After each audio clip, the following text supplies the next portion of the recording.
Hello dear, कैसे आप लोग। आई होप सभी स्वस्थ मस्त होंगे। मैं केपी पलसानिया 10-12 दिनों के बाद में आज मैं ये वीडियो अपलोड कर रहा हूँ। अब 10-12 दिन लेट वीडियो अपलोड करने का मेन रीज़न है कि गर्मियों का मौसम चल रहा है, अंधकार चल रहे हैं बहुत ज़्यादा। तो अंधकार के ऊपर मैं आपको 2 लाइनें सुनाना चाहता हूँ आज कि अंधकार में धूल के कण उड़ते हैं, आपने भी देखे होंगे, आंधियाँ चलती है। तो 2 लाइन सुनाना चाहता हूँ। वो लाइनें क्या हैं कि उड़ने दो धूल के कणों को, आखिर कहाँ तक उड़ेंगे। उड़ने दो धूल के कणों को, आखिर कहाँ तक उड़ेंगे। आंधी जब रुकेगी लौटकर जमीन पर ही तो आएंगे। ओके, आज का हमारा टॉपिक है विलियन चैप्टर पे मोलरता का। मोलरता, देखो मोलरता क्या होती है। तो चलिए स्टार्ट करते हैं वीडियो को बिना देरी की हुई। अब मोलरता किसे कहते हैं, सबसे पहले डेफिनेशन को समझते हैं। तो मोलरता क्या होती है, 1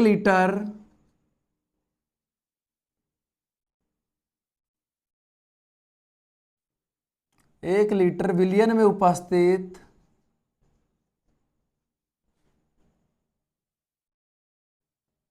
एक लीटर विलियन में उपस्थित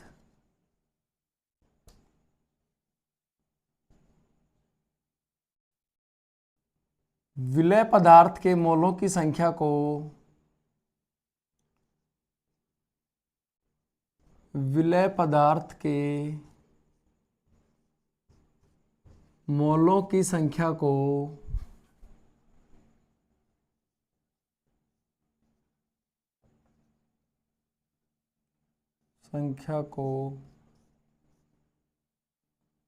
मोलरता कहा जाता है।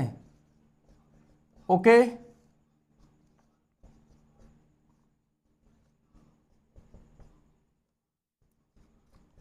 तो बहुत सिंपल डेफिनेशन है कि 1 लीटर विलियन में उपस्थित विलय पदार्थ के मोलों की संख्या को, या विलय के मोलों की संख्या को ही क्या कहा जाता है, मोलरता। अब इसको किसे डिनोट करते हैं, देखो इसे कैपिटल एम से दर्शाते हैं।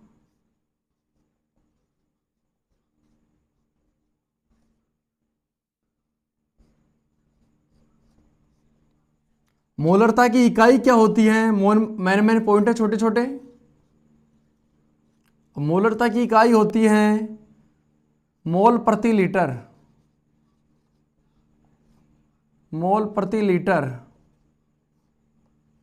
ओके, अब चलो डेफिनेशन को फॉलो करते हुए हमें फॉर्मूला तैयार करना है, ताकि एग्जाम में जो भी क्वेश्चन आते हैं हमें फॉर्मूला यूज करके करना होता है सॉल्यूशन। तो देखो मोलरता, तो सबसे पहले डेफिनेशन को पढ़ो कि 1 लीटर विलियन में उपस्थित विलय पदार्थ के मोलों की संख्या।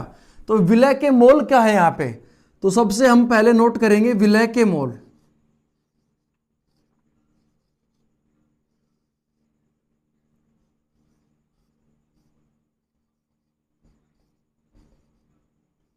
तो विलय के मोल क्या होंगे डियर स्टूडेंट, विलय की ग्राम में मात्रा, विलय की ग्राम में मात्रा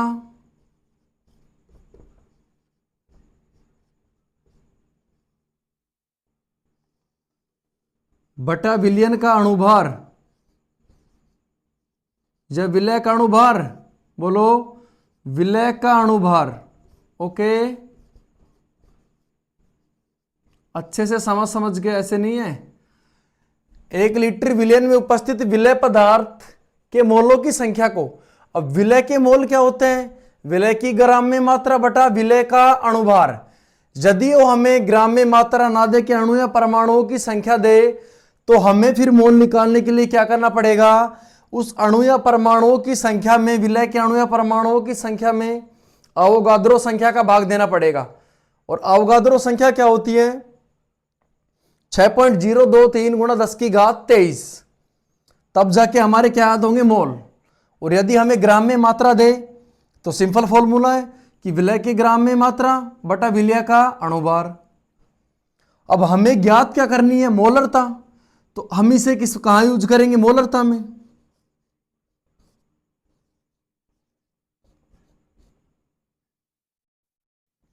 तो मोलरता क्या होगी बताइए? विलय पदार्थ के मोलों की संख्या। मोलों की संख्या की जगह क्या लिखेंगे बताइए? विलय के मोल, तो विलय की ग्राम में मात्रा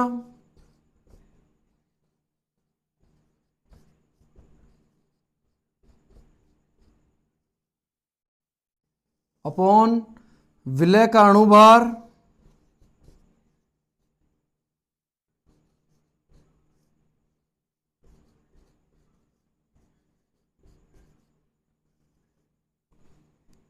ठीक है। अब देखो समझो आगे पॉइंट को, 1 लीटर विलियन में उपस्थित। अब नीचे क्या दे रखा है आयतन बताइए? 1 लीटर विलियन में, तो नीचे आयतन क्या आ जाएगा? विलियन का आयतन।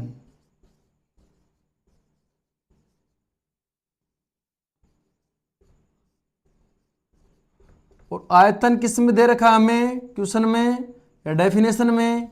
लीटर में। ओके।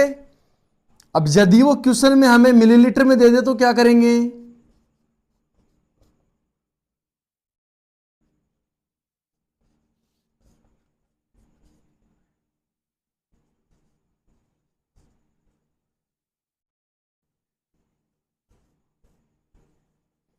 विलय की ग्राम में मात्रा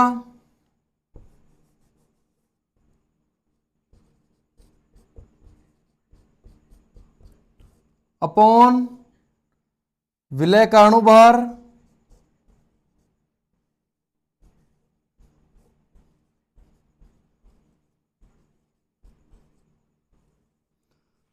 अब नीचे क्या दे रखा है? वो हमें कह रहा है कि विलियन का जो आयतन है किसमें? मिलीलीटर में। तो विलियन का आयतन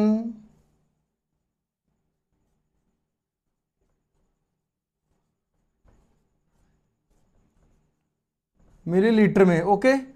और हमें 100% वो मिलीलीटर में ही देगा, क्योंकि स्टूडेंट समझते हैं कि डेफिनेशन के अकॉर्डिंग क्या है? 1 लीटर विलियन में, और वो हमें क्वेश्चन दे देता है मिलीलीटर में।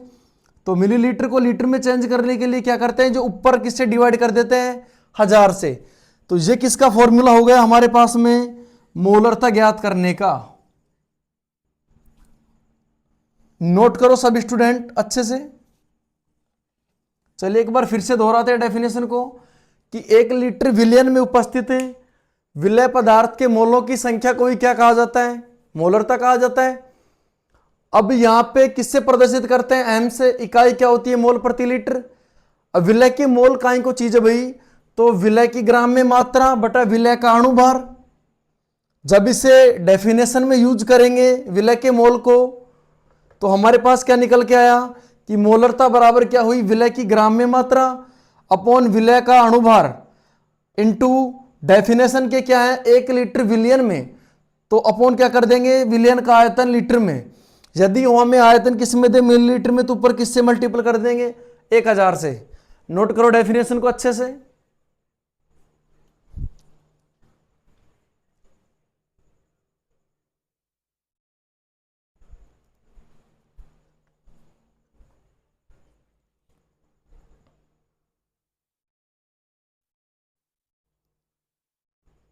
ओके, मैं रफ कर रहा हूं। अब चलो क्वेश्चन लेते हैं, देखिए।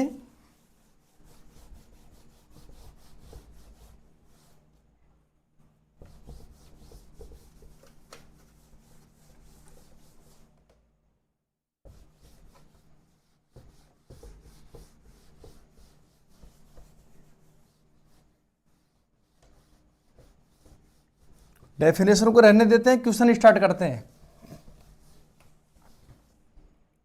क्वेश्चन है हमारा,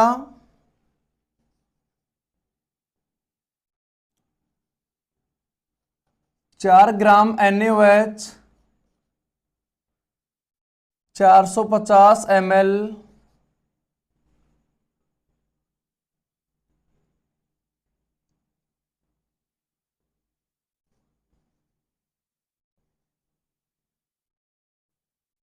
विलियन में उपस्थित हैं, तो मोलरता ज्ञात कीजिए।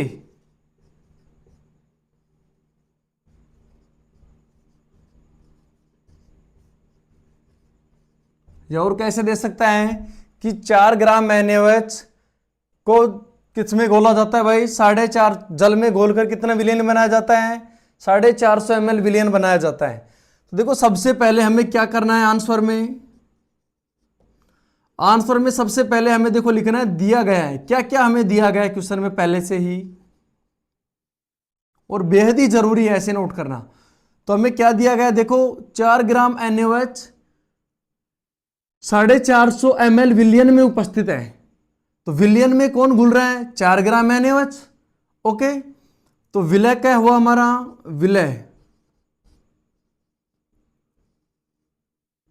तो विलय की मात्रा कितनी हुई, विलय की मात्रा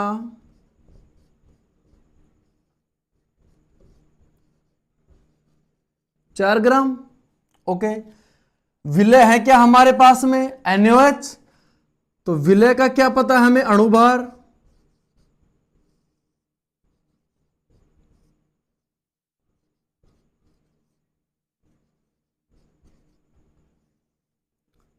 तो अणुभार कितना हो जाएगा देखो, NaOH तो सोडियम को होता है 23, हाइड्रोजन का 1 24, और 16 इसके हो गए 40, कितना हो गया 40 अणुभार हो गया।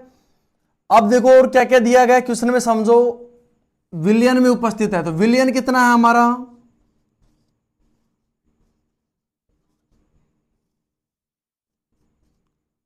साढ़े 400 ml। अब चलो डेफिनेशन पे, और क्या याद करना हमें देखो, ज्ञात करना है,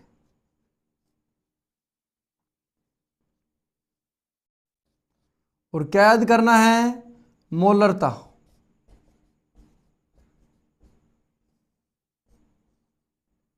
ओके, अब हमें पता है क्या कि वी नो दैट, हम जानते हैं कि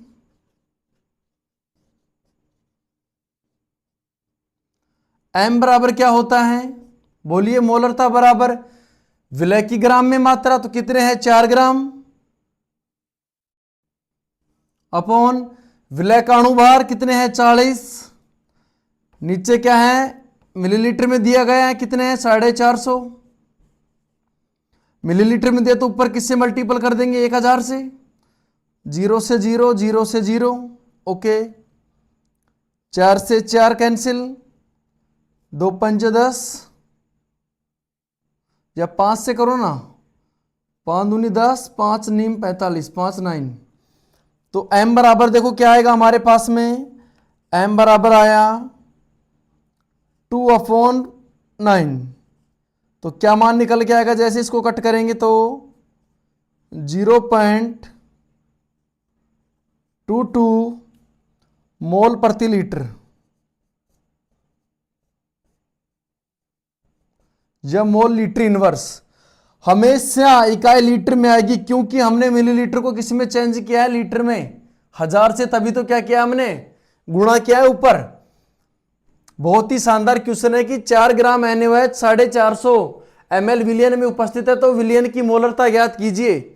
तो सबसे पहले हमें फाइंड आउट करना है कि क्या क्या दिया गया है, हमें विलय की मात्रा दी गई है 4 ग्राम, विलय का अणुभार दिया गया है 40, NaOH 40 कैसे प्राप्त हुआ देखो, NaOH हमारे पास में क्या है NaOH, अब Na का कितना होता है 23, O का होता है 16 प्लस हाइड्रोजन का 1, टोटल कितना हुआ 40। ओके, विलयन का आयतन दे रखा है 450, तो क्या याद करना है हमें, मोलरता ज्ञात करना है। और हम अच्छे से जानते हैं क्या कि मोलरता बराबर विलय की ग्राम में मात्रा बटा विलय का अणुभार, नीचे अगर आयतन मिलीलीटर में दे रखा है तो ऊपर 1000 से मल्टीप्लाई कर दिया, तो विलय की मात्रा 4, अणुभार 40, ऊपर 1000, नीचे 450, जैसे हमने कट किया राइट आंसर आया 0.22 मोल प्रति लीटर। नोट करो क्वेश्चन को। अब हम क्वेश्चन करेंगे जो लास्ट ईयर आरबीएसई बोर्ड में आया हुआ था, उसको करते हैं सॉल्यूशन। पहले इसको करो, और सॉल्यूशन चैप्टर में बहुत ही इंपॉर्टेंट क्वेश्चन है ये, मोलरता ज्ञात करने का। तो अच्छे से आया होगा आपको समझ में कैसे हमने सॉल्व किया क्वेश्चन को, नोट करो।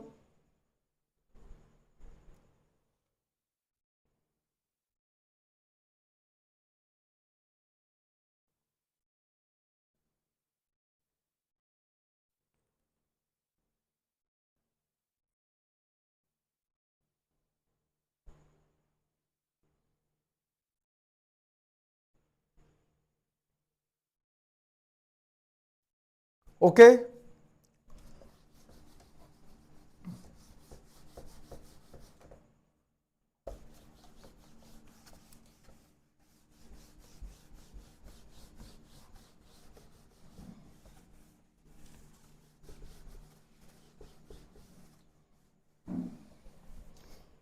नेक्स्ट क्वेश्चन है जो लास्ट ईयर आया हुआ है।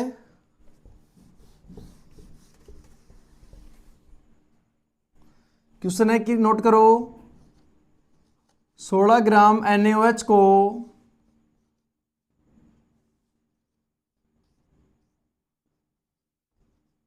जल में घोलकर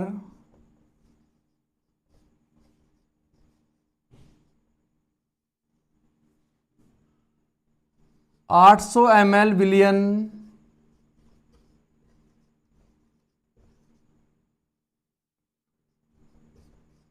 तैयार किया गया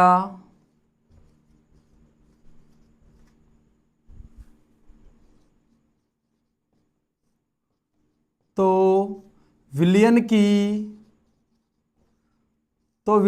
क्या याद करना है भाई, मोलरता ज्ञात कीजिए। तो विलयन की मोलरता ज्ञात कीजिए। बहुत सिंपल क्वेश्चन है और लास्ट ईयर आया था 1.5 नंबर का। ओके, 16 ग्राम NaOH को जल में घोलकर 800 ml विलयन तैयार किया जाता है तो मोलरता ज्ञात करना है। तो सबसे पहले मैं आपको एक ही बात कहना चाहूंगा कि क्वेश्चन को देख के ड्रो मत, वो करो जो हमें दिया गया है पहले क्वेश्चन में। तो सबसे पहले क्या करेंगे, दिया गया है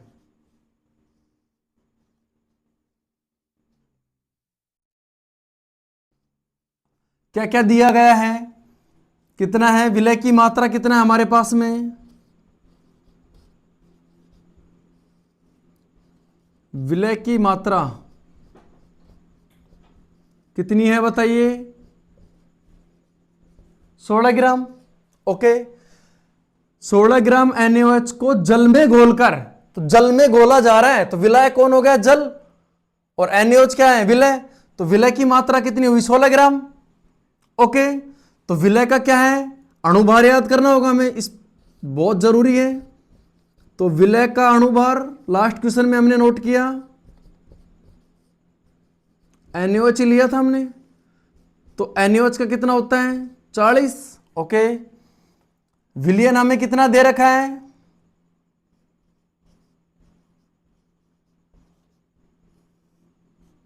विलयन की मात्रा दे रखी है हमें 800 ml। ओके, तो ज्ञात क्या करना है हमें, नोट करो, पहले ज्ञात करना है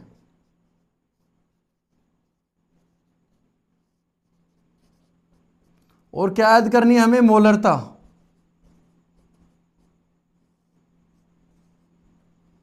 अब हम जानते हैं अच्छे से, वी नो दैट,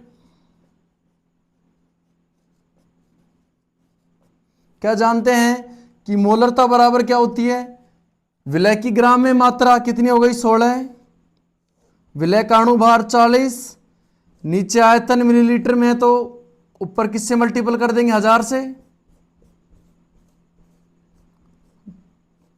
0 से 0 गियो, 0 से 0 गियो इधर, तो कितना आया, 4 चौक 16, जहां कितना आया, 4 एकम 4, 4 दूनी 8। तो m का मान कितना आया, यहां पे हमारे पास मान आया 1/2। तो जैसे ही कट करेंगे आंसर क्या निकल के आएगा, 0.5 मोल प्रति लीटर। ये हमारा राइट आंसर हो जाएगा। और बहुत सिंपल क्वेश्चन है और 1.5 नंबर का है, देख लो इतना शक। लेकिन स्टूडेंट डर जाते हैं, केमिस्ट्री में क्वेश्चनों को देखकर ही स्टूडेंट डर जाते हैं। उसका मेन रीजन क्या है कि वो नोट नहीं करते छोटे छोटे पॉइंटों को। भाई जो क्वेश्चन कहना चाह रहे हैं लिखो ना, आप समझो ना कि 16 ग्राम NaOH को जल में घोलकर 800 ml विलयन तैयार किया जाता है तो विलय कितना है हमारा, 16 ग्राम है, क्या NaOH है तो विलय की मात्रा 16 ग्राम, विलय का अणुभार कितना है 40, आयतन हमें दे रखा है 800 ml। तो मोलरता बराबर क्या होती है, विलय की ग्राम में मात्रा 16 बटा विलय का अणुभार 40 इंटू 1000 अपॉन 800, कितना आया 0.5 मोल प्रति लीटर। ओके, इसके बाद हम देखो करते हैं सोल्व। क्वेश्चन हो गया हमारा, अब सोल्व करते हैं मोललता को, और उसी पे इस ऐसे ही एक क्वेश्चन लेके आ रहे हैं बहुत इंपॉर्टेंट। तो चलिए शुरू करते हैं। मोललता नोट करो।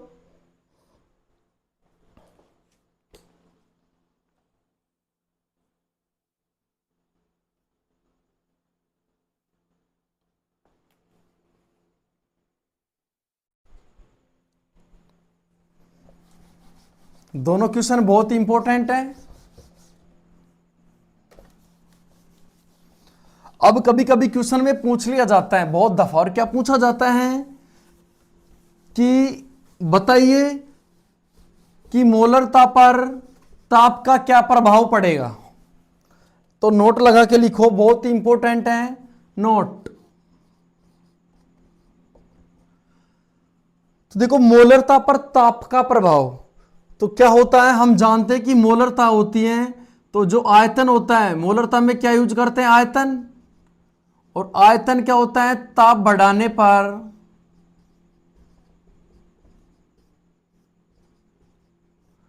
बढ़ता है। अब मुझे बताओ कि मोलरता का फॉर्मूला है कि विलय के मोलों की संख्या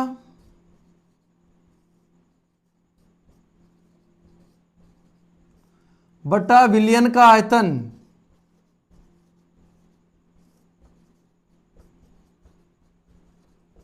अब देखो फॉर्मूला हमें स्पष्ट बता रहा है कि जो मोलरता है वो आयतन के क्या है, इनवर्स प्रोपोर्शनल है।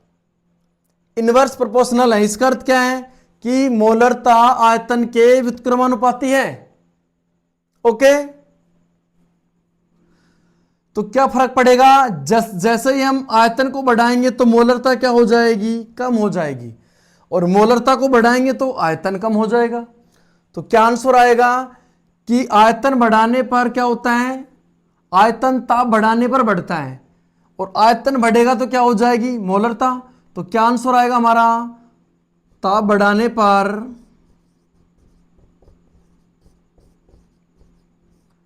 मोलरता कम हो जाती है।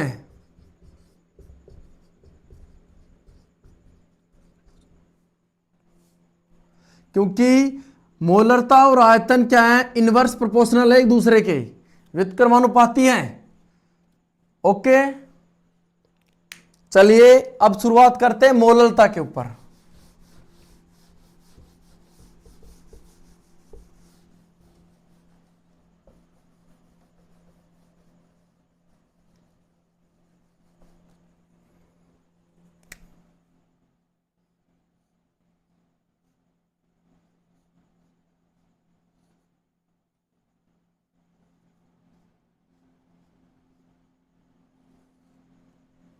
सेम डेफिनेशन है मोलरता की, थोड़ा सा चेंजमेंट है, उसको आपको नोटिस करना है।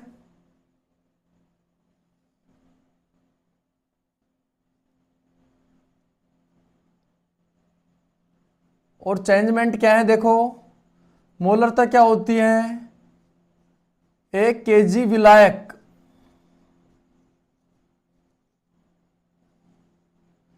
1 kg विलायक में उपस्थित विलय पदार्थ के मोलों की संख्या को क्या कहा जाता है, मोलरता।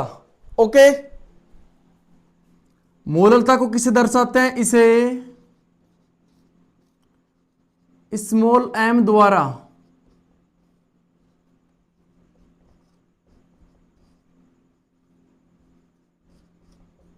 दर्शाते हैं। ओके, मात्रक क्या होगा, मुझे कोई बताएगा मोलरता का, बोलो, याद करो भाई, मोलरता का मात्रक क्या होता है, मोल प्रति लीटर। लेकिन इसका जो आयतन मुझे कोई बताएगा स्टूडेंट, क्या होगा, मोलरता। अच्छे से नोट करो पॉइंट क्या कहना चाह रहा हूं। अरे डेफिनेशन को समझो ना भाई, केजी है तो मोल प्रति केजी, वहां क्या था 1 लीटर विलियन में, या 1 kg विलायक में, तो इकाई क्या हो गई इसकी,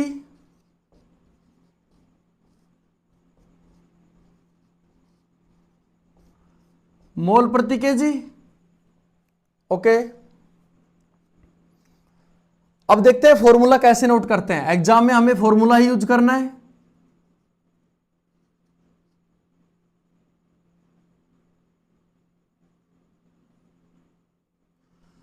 एक केजी विलायक में उपस्थित विलेय पदार्थ के मोलों की संख्या को क्या कहा जाता है? मोललता। अच्छे से नोट करना डेफिनेशन को। अब देखो हमारे पास क्या है कि सबसे पहले वो दे रखा है विलेय पदार्थ के मोल। विलेय पदार्थ के मोल, अब ये काई को चीज होती है भाई, तो नोट करो सबसे पहले विलेय के मोल।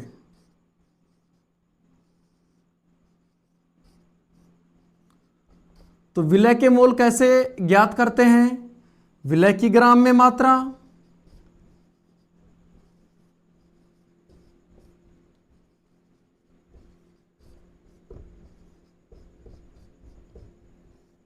अपॉन क्या हो जाएगा? विलेय का अणुभार।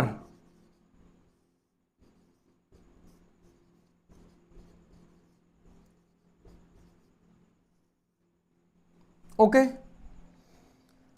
अब चलिए डेफिनेशन पे। तो मोललता बराबर क्या हो जाएगा बताइए? मोललता को समझो, इस मोल एम से नोट करेंगे तो क्या हो जाएगा? एक केजी विलायक में उपस्थित विलेय पदार्थ के मोल। तो देखो क्या आएगा ऊपर? विलेय के मोल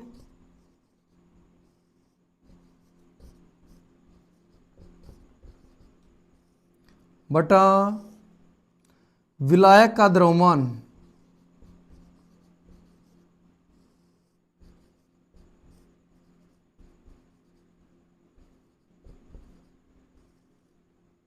और किस में दे रखा है? जैसे हमें केजी में। अब विलेय के मोल हमें पता है क्या है? विलेय की ग्राम में मात्रा,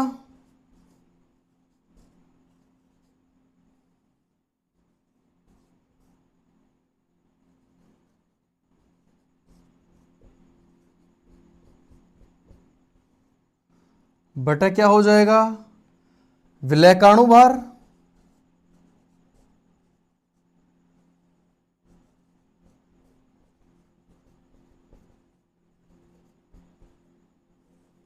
और नीचे क्या दिया गया है? देखो नीचे दिया गया है कि विलायक का द्रव्यमान।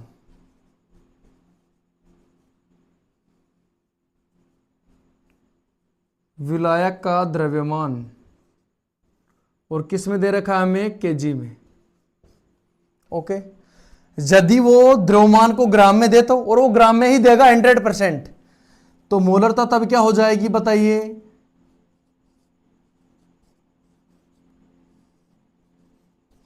विलेय की ग्राम में मात्रा अपॉन क्या हो जाएगा? विलेय का अणुभार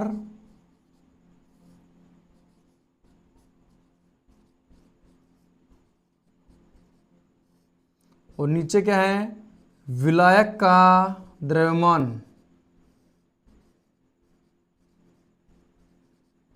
और किस में दे रखा है? ग्राम में। सपोज दैट हमें, तो ऊपर क्या कर देंगे? 1000 से मल्टीपल कर देंगे। तो ये फॉर्मूला बहुत ही इंपॉर्टेंट है। और यदि केजी में दे तो इससे जस्ट ऊपर का जो फॉर्मूला है वो इंपॉर्टेंट है। ओके, नोट करो, डेफिनेशन को समझो फिर से एक बार। एक केजी विलायक में उपस्थित, यहां विलायक है, अच्छे से समझना क्वेश्चन को, विलयन नहीं है, विलायक। तो एक केजी विलायक में उपस्थित विलेय पदार्थ के मोलों की संख्या को ही क्या कहा जाता है? मोललता। इसे इस मोल एम द्वारा दर्शाते इकाई क्या होगी? मोल प्रति केजी। और विलेय के मोल क्या होते हैं? विलेय की ग्राम में मात्रा बटा विलेय का अणुभार।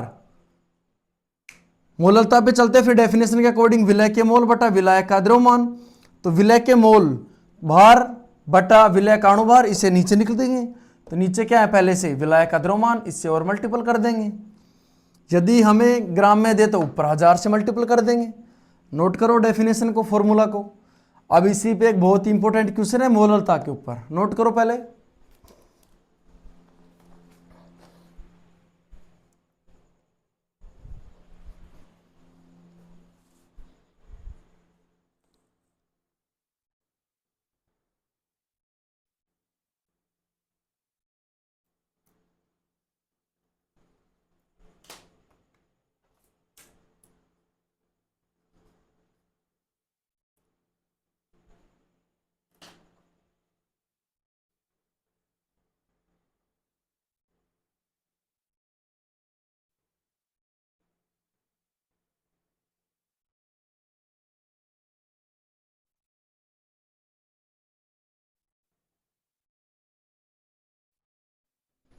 ओके,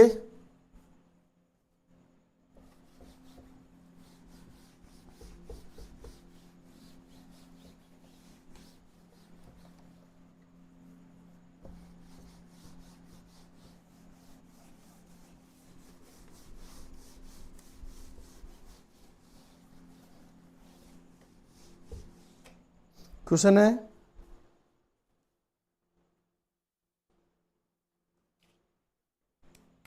लिखो, क्वेश्चन लिखो, लिखो ग्लूकोज का जलीय विलयन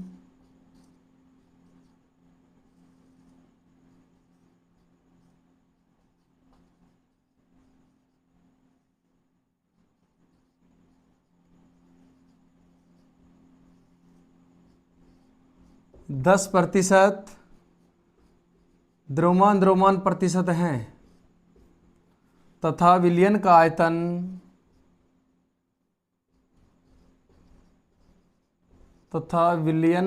आयतन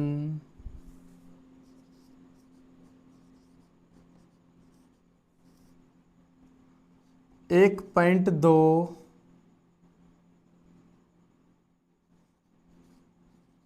मोल प्रति मिलीलीटर है।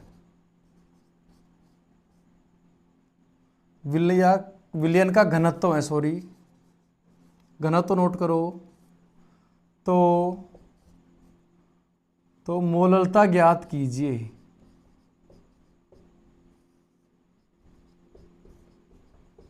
आपको वो घनत्व देगा, और किस लिए देगा? सिर्फ डराने के लिए, आपको भयभीत करने के लिए।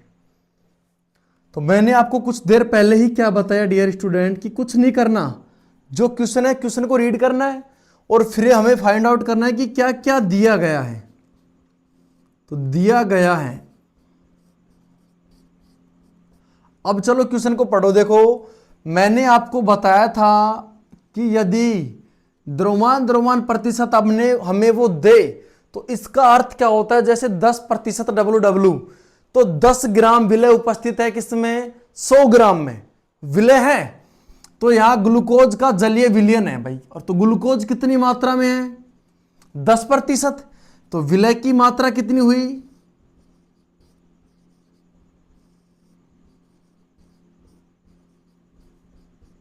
विलय की मात्रा कितनी हुई भाई? 10 ग्राम। ओके, अब 10 ग्राम विलय है तो विलय कितना हुआ?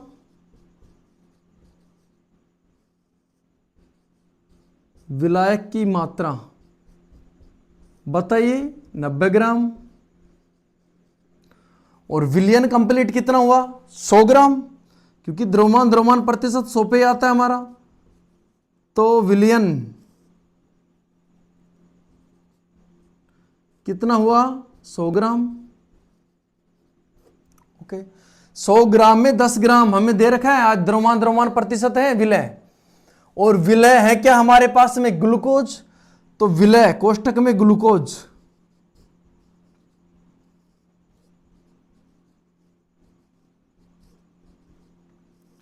और इसका क्या है हमें पता है? ग्लूकोज का अणुभार। अब अणुभार बताइए कितना होता है ग्लूकोज का? देखो, ग्लूकोज का फॉर्मूला होता है C6H12O6। तो बताओ कितना होगा आसानी से? 72 और 12 84 और 96 180।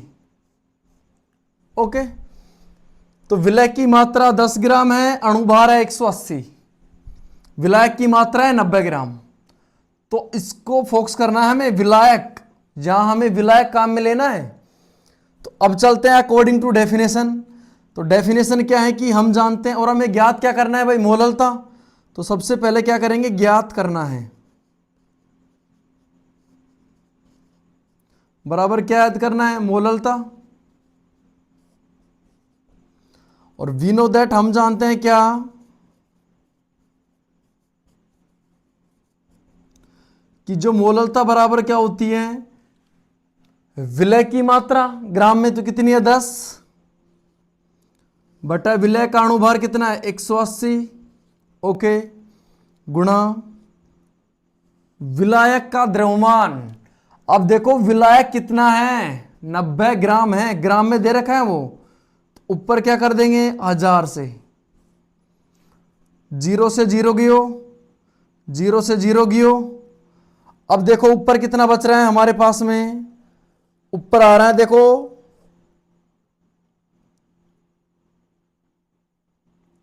2 पंच 10 और 2 नीम 18, ऊपर आ रहा है 50/81, तो बराबर क्या आया 50/81। ओके, जैसे ही हम सॉल्यूशन करेंगे तो हमारा राइट आंसर आएगा। मैं करता हूं देखो डायरेक्ट जल्दी से फटाक से, तो हमारा आंसर आता है 0.62 मोल प्रति केजी। जे हमारा क्या आंसर आया, मोललता, मोल प्रति केजी। हमें इसी से समझना है कि मोललता कितना आई हमारी 0.62। कैसा लगा क्वेश्चन आपको बताइए, अच्छा लगा हो क्वेश्चन कमेंट में तो बताइए कैसा है, सुझाव देना अपने अपने। और वीडियो अच्छी हो, पसंद आई हो, शेयर कीजिए दोस्तों को, लाइक कीजिए, कमेंट कीजिए। तो ग्लूकोज सबसे पहले पहचानना क्या है कि यदि हो हमें WW प्रतिशत दे, इसका अर्थ क्या है कि जो जिसका भी मान दे रखा है 10%, तो 10% विलय है कितने में से, 100 में से, तो विलय हमें आसानी से पता लग जाएगा। और जो विलय मान आएगा उसे 100 में से कम कर देंगे तो शेष क्या आ जाएगा, विलायक। और मोललता में विलायक ही हमें यूज करना है। ओके, अब एक और हमारा इंपॉर्टेंट पॉइंट है, नोट करना क्या है, नोट, और नोट लगा के लिखो, मोललता पर ताप का प्रभाव नहीं पड़ता है। मोललता पर ताप का प्रभाव नहीं पड़ता है,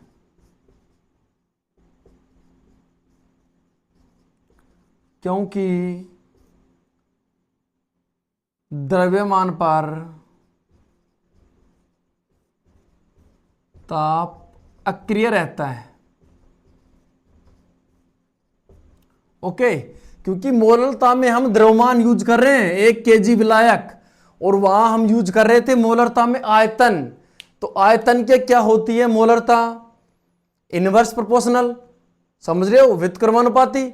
लेकिन मोललता में कोई संबंध नहीं है मोललता का टेम्परेचर से, क्योंकि ताप का टेम्परेचर से ही संबंध है, समझ रहे हो, जो तापमान है टेम्परेचर उसका संबंध है आयतन से, वॉल्यूम से। लेकिन यहां पे मोललता दिया गया है, तो मोललता मास, द्रव्यमान को क्या कहते हैं, मास। तो द्रव्यमान का टेम्परेचर से कोई समझौता नहीं होता है, तो नो इफेक्ट, समझ रहे हो। तो मोललता पर ताप का प्रभाव नहीं पड़ता है। ओके ओके, टेक केयर, जय मां सरस्वती, हर हर महादेव।